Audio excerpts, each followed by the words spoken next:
Hello students, welcome to prep IAS. मेरा नाम है मयूरी भागवानी एंड जैसा कि आप सभी जानते हैं, यहाँ हम आपके लिए लाए हैं करंट अफेयर्स ऑफ 2021। आज हम 27 अप्रैल की जो न्यूज़ आई है the Hindu, Indian express, PIB etcetera में, उन सभी को यहाँ पे डिस्कस करेंगे एंड पूरे इशू को एनालाइज करेंगे। शुरू करें उससे पहले मैं आपको कुछ चीज़ें बता दूं। हमने आपके लिए एक फ्री क्रैश कोर्स स्टार्ट किया है जो प्रीलिम्स 2021 को ध्यान में रखते हुए बनाया गया है। यहाँ पे बिल्कुल फ्री आपको अलग अलग सब्जेक्ट्स की क्लासेस मिलेंगी। स्टैटिक के साथ साथ डायनेमिक जो पोर्शन है आपके सिलेबस का, उसको यहाँ हम कवर करने की कोशिश करेंगे और हम कोशिश करेंगे कि आपका पूरा सिलेबस कॉम्प्रहेंसिवली कवर हो जाए। यहाँ पे 17 मार्च से लेकर 20 जून के बीच का ये क्रैश कोर्स है। यहाँ पे आपको 5 high quality full length mock test भी मिलेंगे, डाउट सेशंस भी मिलेंगे, सीसैट भी कवर कराया जाएगा और जो फैकल्टीज़ हैं वो भी क्वाइट एक्सपीरियंस्ड हैं। किसी ने मेंस कई बार दिया है तो किसी ने इंटरव्यू कई बार दिया है। आप इन सभी की डिटेल्स यहाँ पे देख सकते हैं और अगर आप इस कोर्स में इंटरेस्टेड हैं, आप इसके लिए रजिस्टर करना चाहते हैं, तो इसकी लिंक आपको डिस्क्रिप्शन बॉक्स में मिल जाएगी। तो शुरू करते हैं आज के पहले टॉपिक के साथ। तो देखिए, आज का पहला टॉपिक है हमारा। देखो, मैं आपके लिए एक और चीज़ मैंने यहाँ ऐड की है, वो ये कि न्यूज़ कटिंग के साथ साथ मैं आपको ये भी बताऊंगी कि कौन से पेज पे वो आपको मिल जाएगी न्यूज़, और इसके साथ आपके कौन से टॉपिक से, कौन से पेपर से ये रिलेट करती है। तो ये जो न्यूज़ है, ये न्यूज़ है about election commission of India. Recently Madras high court ने इलेक्शन कमीशन ऑफ इंडिया को एक बहुत ही डेंजरस, एक बहुत ही स्ट्रिक्ट फटकार लगाई है इस बात को लेकर कि जब आप 4 स्टेट्स में असेंबली इलेक्शन करा रहे थे, 4 स्टेट्स एंड यूनियन टेरिटरीज में असेंबली इलेक्शंस हो रहे थे, अभी आप सभी को पता होगा, कुछ के अभी फेजेस बाकी भी हैं। तो 4 स्टेट्स और यूनियन टेरिटरीज में जब आप इलेक्शन कमीशन ऑफ इंडिया जब इलेक्शंस करा रही थी, तब इन्होंने जो इलेक्शन रिलीज हो रही थी उस टाइम पे कोविड-19 के जो प्रिकॉशंस हैं उनका ध्यान क्यों नहीं रखा, कोविड-19 से रिलेटेड जो प्रोटोकॉल है उसका ध्यान इन्होंने क्यों नहीं रखा, ये इल्ज़ाम लगाया गया है इलेक्शन कमीशन ऑफ इंडिया पे। और इलेक्शन कमीशन ऑफ इंडिया को ये कह के फटकार लगाई गई है कि you have been very irresponsible, and उनको ये तक कह दिया गया मद्रास हाई कोर्ट के द्वारा कि आपके ऊपर मर्डर चार्जेस लगाए जाने चाहिए। बिकॉज मद्रास हाई कोर्ट के according election commission of India is the sole body, sole institution responsible for present situation of the country, जिसमें कोविड इतना ज़्यादा पीक पे है। तो देखिए, ये जो पूरा इशू है ये आपके पेपर 2 जनरल स्टडीज से रिलेट करेगा, ठीक है, जिसमें कॉन्स्टिट्यूशनल एंड स्टैट्यूटरी बॉडीज का टॉपिक है, उससे रिलेट करेगा। तो सबसे पहली चीज़, इलेक्शन कमीशन ऑफ इंडिया कैसी बॉडी है? कॉन्स्टिट्यूशनल बॉडी है। इससे पहले भी जब हमने बॉडीज डिस्कस करी थी, कोई भी बॉडी हम डिस्कस करते हैं उसमें हम ध्यान रखेंगे कि हमको क्या क्या पढ़ना है। सबसे पहले कि वो स्टैट्यूटरी बॉडी है कि कॉन्स्टिट्यूशनल। तो इलेक्शन कमीशन ऑफ इंडिया कौन सी बॉडी है? कॉन्स्टिट्यूशनल बॉडी है। ओके, इसके बारे में आर्टिकल नंबर 324 में दिया है और ये सारे आर्टिकल्स एक तरह से इलेक्शन कमीशन ऑफ इंडिया के बारे में ही हैं। तो 324 नंबर जो आर्टिकल है उसमें क्या दिया है? About superintendence direction and control of elections by election commission of India. ठीक है, ऑटोनॉमस बॉडी है और कॉन्स्टिट्यूशनल अथॉरिटी है जो कि इलेक्शंस के लिए रिस्पॉन्सिबल है यूनियन और स्टेट के अंदर। ठीक है, तो ये किस किस के इलेक्शंस कराती है ये जानना बहुत इंपॉर्टेंट है, कई बार प्रीलिम्स में क्वेश्चन आता है।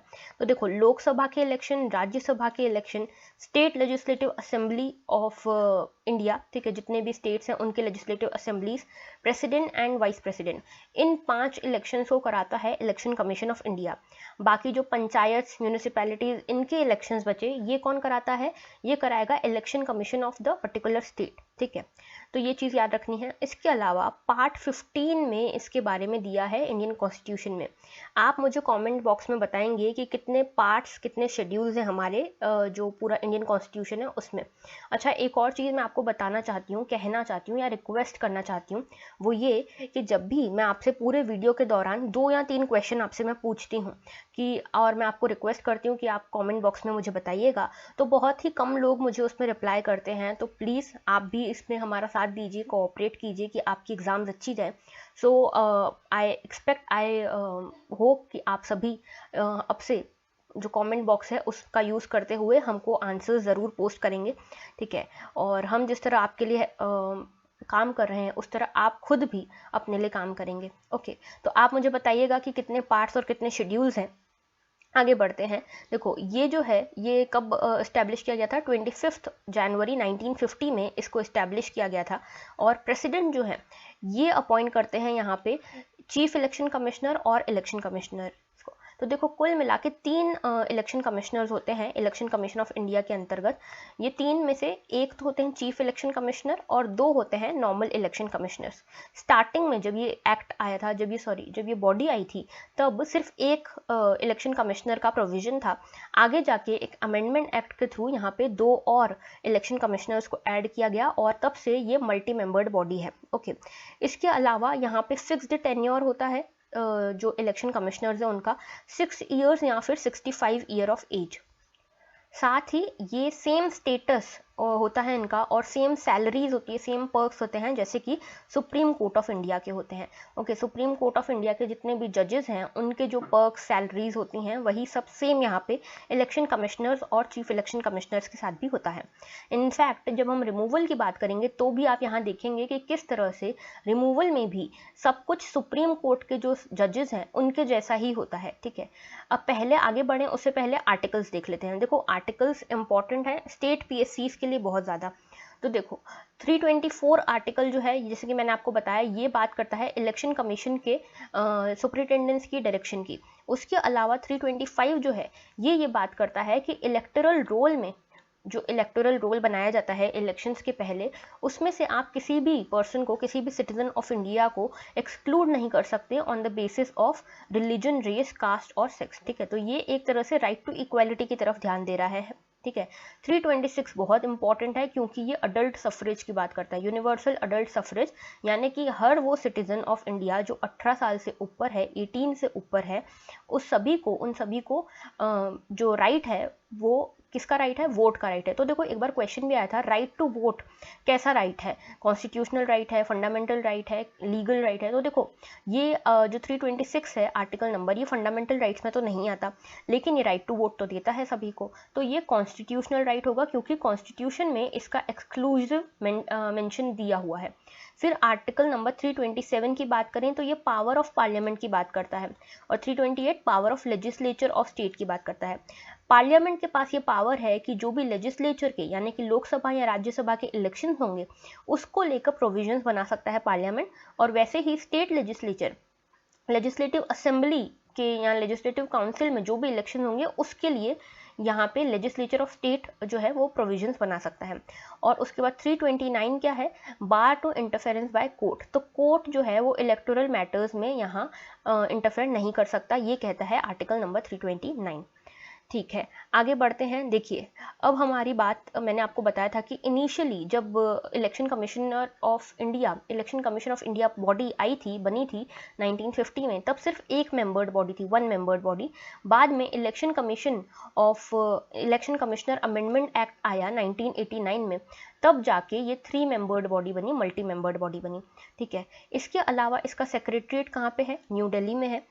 मैंने आपको बताया था रिमूवल कैसे होता है। रिमूवल जो है चीफ इलेक्शन कमिश्नर का रिमूवल सेम वे में होगा जैसा सुप्रीम कोर्ट के जजेस का होता है।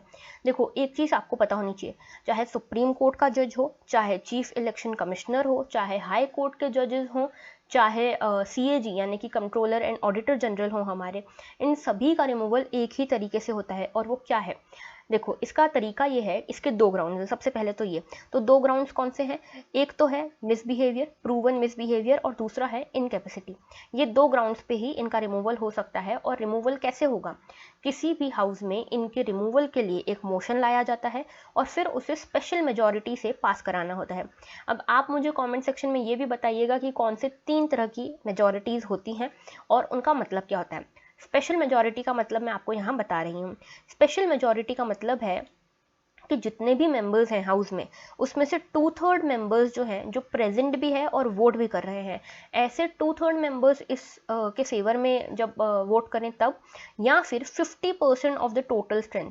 मान लीजिए 500 मेंबर्स का हाउस है, ठीक है। तो 500 मेंबर्स में से मान लीजिए 480 प्रेजेंट है, ठीक है। तो 480 जो प्रेजेंट एंड वोटिंग है उसका 2/3 जितना भी हो, और 500 जो टोटल प्रेजेंट है उसका 50% यानी कि 250।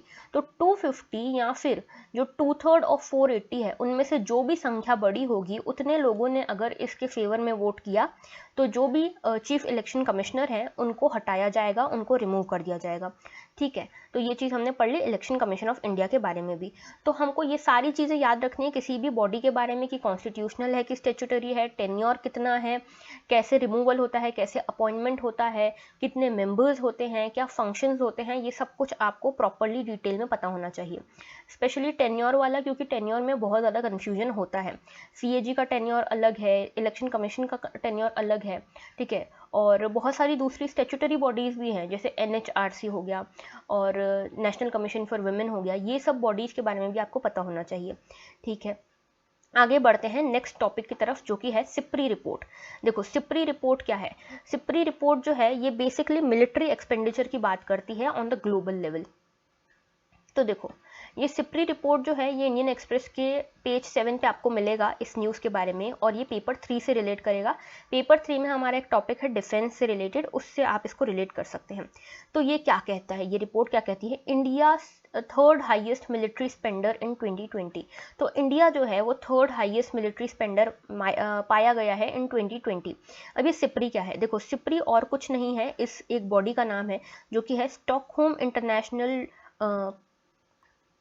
पीस रिसर्च इंस्टीट्यूट, ठीक है। तो ये इंस्टीट्यूट जो है ये एक रिपोर्ट निकालता है मिलिट्री एक्सपेंडिचर्स को रिलेटेड।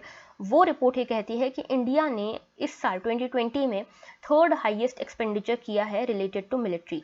और 3rd किसके बाद, पहला था यूएस और उसके बाद दूसरा था चाइना। तो यूएस और चाइना के बाद सबसे ज़्यादा स्पेंड करने वाली कंट्री इन मिलिट्री एक्सपेंडिचर वो है इंडिया, ओके। और यहाँ पे और भी कुछ चीज़ें मैं बता दूँ, यूएस और चाइना के बाद मैंने आपको बता दिया। जबकि यूएस जो है अगर मान लो 100 रुपीज़ ग्लोबली खर्च होते हैं मिलिट्री एक्सपेंडिचर के ऊपर, तो उसमें से 39% अकेला यूएस जो है वो खर्च करता है। इसके अलावा 13 जो है वो चाइना खर्च करता है, और उसके अलावा 3.7% जो है वो इंडिया खर्च करता है। And this is a big amount, ठीक है। एक इसके पॉजिटिव इम्पैक्ट भी हैं, नेगेटिव भी। पॉजिटिव तो ये कि इंडिया ऑलरेडी चाइना और पाकिस्तान के बीच में फंसा हुआ है, इनकी अलग चीज़ें चलती रहती हैं, तो उसमें हमारी डिफेंस प्रिपेयर्डनेस अच्छी हो रही है। लेकिन एक नेगेटिव चीज़ ये भी है कि क्या हम वापस से वर्ल्ड वॉर की तरफ बढ़ रहे हैं, क्यों हम इतने डिफेंस एक्सपेंडिचर्स पे खर्च कर रहे हैं, जबकि अभी कोविड-19 पैंडेमिक के चलते हमको हेल्थ इंफ्रास्ट्रक्चर पे खर्च करना चाहिए, ठीक है। तो यहाँ पे आप आगे देखेंगे तो उसमें भी आप पाएंगे कि कोविड टाइम्स पे भी ये एक्सपेंडिचर जो है इसकी बढ़ोतरी ही हुई है, ठीक है। मतलब लास्ट ईयर के कंपैरिजन में देखें तो इस साल एक्सपेंडिचर ज़्यादा ही हुआ है अगर पर कंट्री देखा जाए तो भी, ठीक है। तो ये रिपोर्ट थी पूरी, इसको आप यूज़ कर सकते हैं अपने मेंस के आंसर्स में भी, ठीक है। अब यहाँ पे देखते हैं सिप्री रिपोर्ट में और क्या कहा गया था।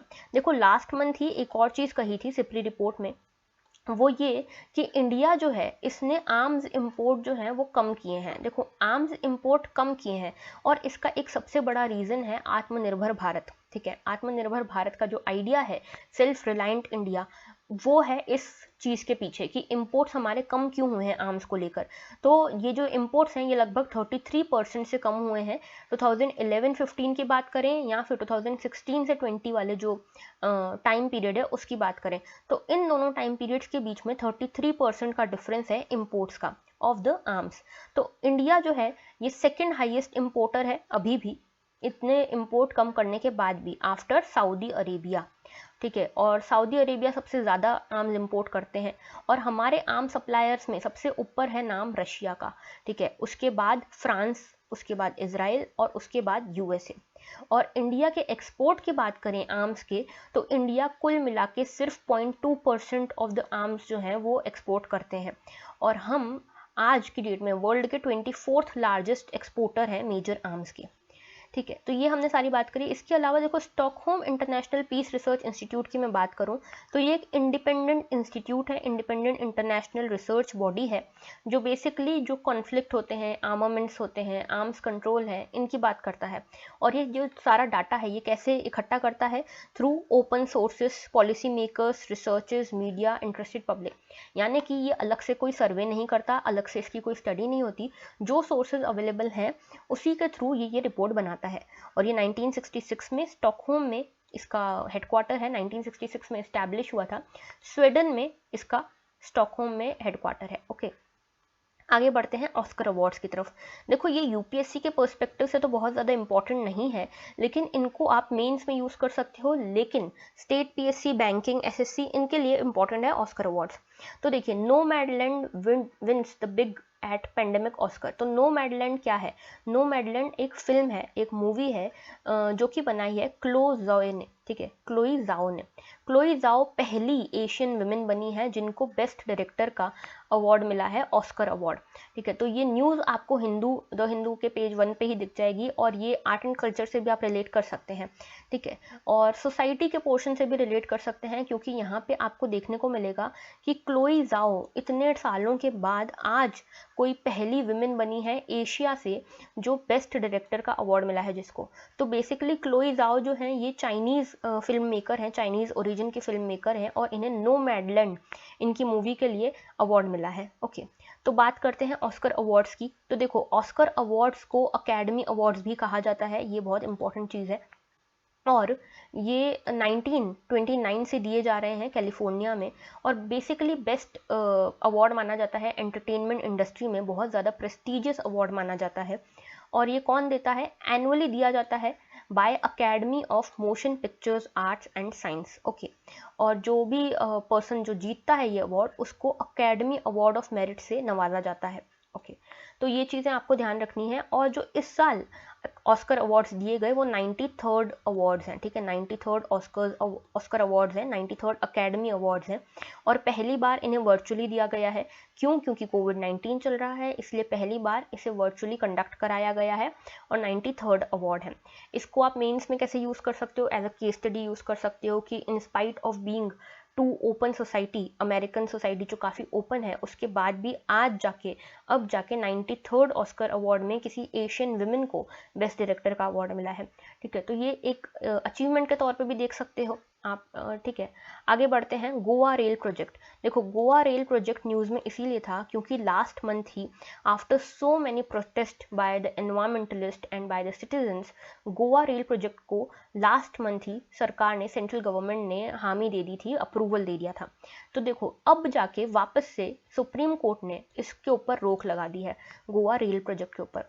तो गोवा रेल प्रोजेक्ट क्या है, उससे पहले हम देखते हैं। ये देखो, जीएस पेपर 2 और 3 दोनों से लिंक करता है, और ये पेज नंबर 1 पे मिलेगा आपको इंडियन एक्सप्रेस की।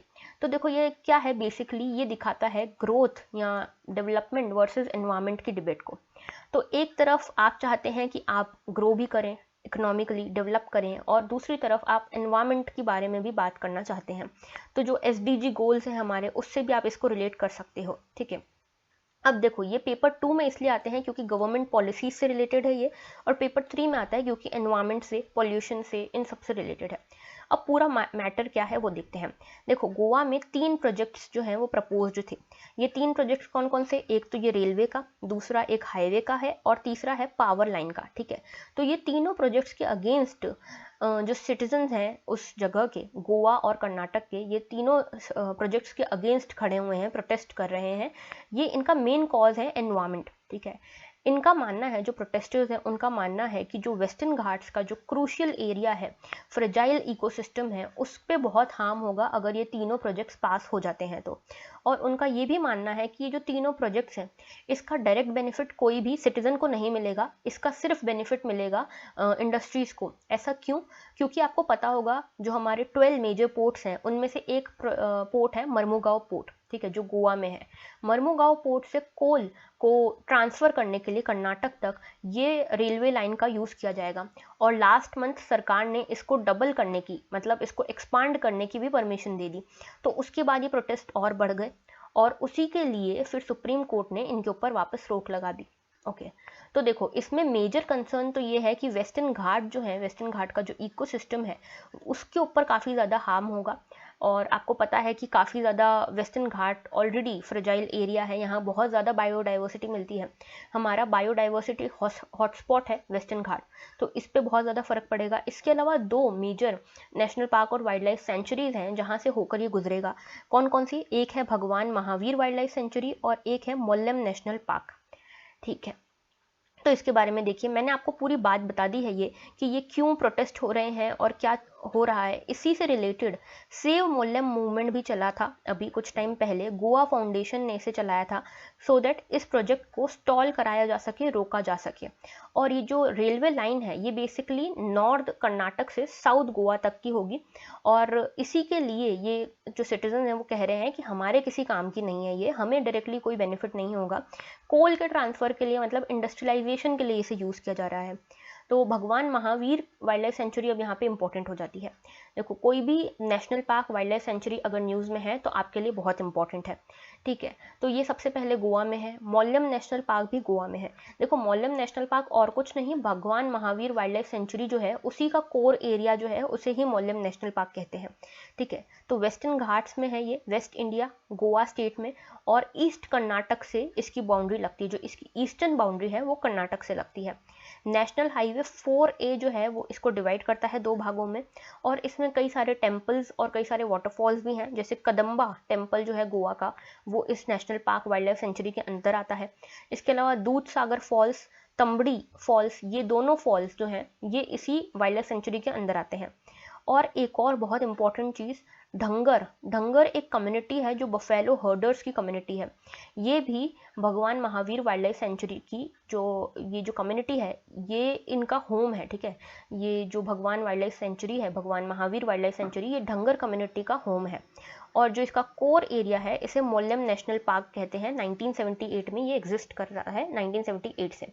तो देखो यहाँ पे बहुत इंपॉर्टेंट हो जाता है कि कौन सी लोकेशन पे है, कौन से स्टेट में है, वेस्टर्न घाट्स में है, कौन सा हाईवे पास होता है, कौन सी कम्युनिटी यहाँ पे है, कौन से वाटरफॉल हैं, ये चीज़ें सीधे सीधे यूपीएससी प्रीलिम्स में पूछ ली जाती हैं। तो इसी तरह से आपको बाकी नेशनल पार्क्स भी कवर करने हैं। नेक्स्ट बढ़ते हैं स्टरलाइट प्लांट की तरफ। देखो स्टरलाइट प्लांट न्यूज़ में इसीलिए है क्योंकि यहाँ पे जो क्वेश्चन है वो खड़ा किया गया है तमिलनाडु गवर्नमेंट के द्वारा। तो क्वेश्चन ये है कि तमिलनाडु गवर्नमेंट ने इसे रीओपन करने का फैसला लिया है। बेसिकली देखो 3 साल पहले 2018 में इस प्लांट को शट डाउन कर दिया गया था आफ्टर सो मैनी प्रोटेस्ट। इसके प्रोटेस्ट में लगभग 13 लोगों की डेथ भी हो गई थी। तो इन 13 लोगों की डेथ के बाद इसे शट डाउन कर दिया गया था 2018 में, और अब तमिलनाडु गवर्नमेंट इसे रीओपन करना चाह रही है ऑक्सीजन को डेवलप करने के लिए, ऑक्सीजन को मैन्युफैक्चर करने के लिए। देखो 4 महीने के लिए इन्होंने बोला है कि हम 4 महीने के लिए इसे टेम्प्रेरी बेसिस पे खोलना चाहते हैं सो दैट ऑक्सीजन को मैन्युफैक्चर किया जा सके कोविड-19 पेंडेमिक से लड़ने के लिए। तो पेपर 3 से रिलेट करेगा, वापस से एनवायरमेंट वाली चीज़ यहाँ पे आ जाती है। तो देखो पूरा इशू क्या है मैं आपको बता देती हूँ, इसको आप केस स्टडी के तौर पे पढ़ सकते हो। स्टरलाइट प्लांट आया 2018 में काफ़ी ज़्यादा नेशनल न्यूज़ में, क्योंकि थुट्टुकोटी ये जो है तमिलनाडु की एक जगह है जहाँ पे बहुत ज़्यादा प्रोटेस्ट होने लगे इसको लेकर। ओके, और इसको जो प्रोटेस्ट थे आखिर 100वें दिन पे 100th डे के पे जो प्रोटेस्ट थे 100 डेज तक चले, और 100th डे पे इतने ज़्यादा वायलेंट हो गए ये प्रोटेस्ट। इनिशियली जब स्टार्ट हुए थे तो काफ़ी साइलेंट थे, आगे जाके 100th डे पे ये वायलेंट हो गए और इसके चक्कर में 13 लोगों की जान चली गई। तो बेसिकली स्टरलाइट कॉपर इंडस्ट्री जो है ये वेदांता माइनिंग कॉरपोरेशन का ही एक इंडस्ट्री है जो 1994 में एग्जिस्ट करा था, 1994 में एग्जिस्टेंस में आया, और तभी से लेके ये न्यूज़ में था because of the protest. Okay, जो सिटीजन हैं यहाँ पे काफ़ी ज़्यादा प्रोटेस्ट कर रहे थे क्योंकि इनका ऐसा मानना था कि एयर पोल्यूशन हो रहा है इस इंडस्ट्री के कारण, और इसके कारण जो आसपास रहने वाले लोग हैं उनकी हेल्थ पे बहुत बुरा असर देखने को मिल रहा था। तो इनको इस इंडस्ट्री को, इस प्लांट को क्रिटिकली डेंजर टैग दे दिया गया एनजीटी के द्वारा, क्योंकि ये काफ़ी ज़्यादा टॉक्सिक बाय प्रोडक्ट्स रिलीज़ कर रही थी। और स्टरलाइट जो प्लांट है इसका क्लेम था कि ये इंडिया की लार्जेस्ट कॉपर प्रोड्यूसर है, और इसीलिए तमिलनाडु गवर्नमेंट इसे एक तरह से बंद नहीं करना चाहती थी, क्योंकि तमिलनाडु गवर्नमेंट चाहती थी एक इंडस्ट्रियल हब बनाना तमिलनाडु को, तो इसीलिए इसके ऊपर बंद नहीं किया जा रहा था। लेकिन आगे जाके प्रोटेस्ट इतने बढ़ गए 2013 में, लोकल्स जो थे, लोकल लोग जो थे, उन्होंने कंप्लेन करी about I irritation and respiratory problems because of Sterlite plant. तो उसके बाद सुप्रीम कोर्ट ने इनके ऊपर बहुत बड़ा पेनल्टी भी लगाई थी, 100 करोड़ का फाइन लगाया था। और 2018 में जब ये पूरा इंसिडेंट हुआ जिसमें 13 लोगों की मौत हो गई प्रोटेस्ट के बाद, तब इसके ऊपर फिर पूरा शटडाउन कर दिया गया। तो ये पूरी न्यूज़ थी। अच्छा, ये चीज़ और मैं बता दूं कि 2018 में एकदम ऐसा क्या हुआ कि प्रोटेस्ट होने लग गए। तो आफ्टर 2013, जब 2013 में सुप्रीम कोर्ट ने स्टरलाइट प्लांट के ऊपर 100 करोड़ का फाइन लगाया, उसके बाद भी ये जो प्लांट है ये वर्क कर रहा था। और 2018 में आखिर ये प्लांट के जो ओनर्स थे उन्होंने ये कहा कि हम प्लांट को एक्सपांड करने के लिए और इन्वेस्ट करना चाहते हैं। तो उसके बाद से ये प्रोटेस्ट और भड़क गए। ठीक है, तो ये पूरा न्यूज़ थी। आखिरी न्यूज़ आज की, DRDO क्रिस्टल ब्लेड टेक्नोलॉजी। तो देखो ये पूरी टेक्नोलॉजी क्या है वो हम समझेंगे। तो पहली चीज़ तो ये डिफेंस से रिलेट करता है, क्योंकि DRDO ने डेवलप किया है। ठीक है, डिफेंस रिसर्च डेवलपमेंट ऑर्गेनाइजेशन है इंडिया की, इसने यहाँ पे डेवलप किया है। अब देखो बेसिकली क्रिस्टल ब्लेड टेक्नोलॉजी क्या होता है मैं आपको बताती हूँ। सपोज कि कोई एयरक्राफ्ट है, कोई हेलीकॉप्टर है। अब वो एयरक्राफ्ट या हेलीकॉप्टर जब वो उड़ता है तो उसके इंजन में बहुत ज़्यादा हीट जनरेट होती है, बहुत ज़्यादा एक्सट्रीम कंडीशंस होती हैं।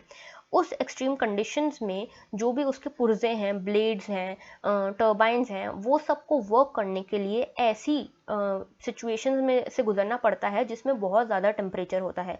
तो अब ये जो ब्लेड्स हैं या टर्बाइंस हैं, इनको कैपेबल होना पड़ेगा कि ये इतने एक्सट्रीम टेम्परेचर को सह सकें। तो इसीलिए ये जो क्रिस्टल ब्लेड टेक्नोलॉजी है वो और कुछ नहीं, यही है कि ऐसे इक्विपमेंट्स बनाए जाएँ, ऐसी ब्लेड्स, ऐसी टर्बाइंस बनाई जाएँ जिससे कि हेलीकॉप्टर्स हो गए, एयरक्राफ्ट हो गए, इनमें जो एक्सट्रीम कंडीशंस होती है, टेम्परेचर कंडीशंस, हीट कंडीशंस, उसको विदहोल्ड कर सकें ये सब इक्विपमेंट्स। तो ये पूरी टेक्नोलॉजी है। ठीक है, और इसमें यूज़ किया गया है एडवांस इंजीनियरिंग का और मेटलर्जी का। तो देखो एडवांस इंजीनियरिंग और मेटलर्जी का यूज़ कैसे किया गया। मेटलर्जी क्या है, मेटल से डील करती है, तो मेटलर्जी के अंतर्गत ही इसमें एलॉयज़ बनाए जाते हैं। एलॉयज़ क्या होते हैं, किसी भी 2 मेटल्स 3 मेटल्स का हाइब्रिड कॉम्बिनेशन होते हैं अलग अलग प्रपोर्शंस में। तो ये अलॉयज़ क्यों बनाए जाते हैं, सो दैट हम डिज़ायर्ड जो भी क्वालिटीज़ हैं, प्रॉपर्टीज़ हैं, वो अक्वायर कर सकें। तो क्रिस्टल ब्लेड टेक्नोलॉजी को निकल बेस्ड सुपर अलॉय से बनाया गया है DRDO के द्वारा। और अब DRDO इस इंडिजिनियस टेक्नोलॉजी को HAL, हिंदुस्तान एरोनॉटिक्स लिमिटेड को दे रही है। और ये किसके अंतर्गत हो रहा है, जो हमारा हेलीकॉप्टर डेवलपमेंट प्रोग्राम है उसके अंतर्गत हो रहा है।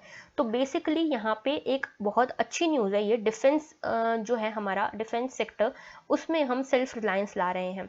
और ये एक चीज़ मैं और बता दूं, आप जब ये न्यूज़ पढ़ेंगे तो आपको पता चलेगा कि इसमें ये जो टेक्नोलॉजी है ये सभी के पास नहीं है, सिर्फ 4 कंट्रीज़ के पास है ये, US, UK, France and Russia. सिर्फ इन 4 कंट्रीज़ के पास ये टेक्नोलॉजी है, और हम आज तक इन्हें इम्पोर्ट करते आ रहे थे। लेकिन अब क्योंकि ये टेक्नोलॉजी DRDO ने इंडिजीनियसली डेवलप कर ली है, तो हमें,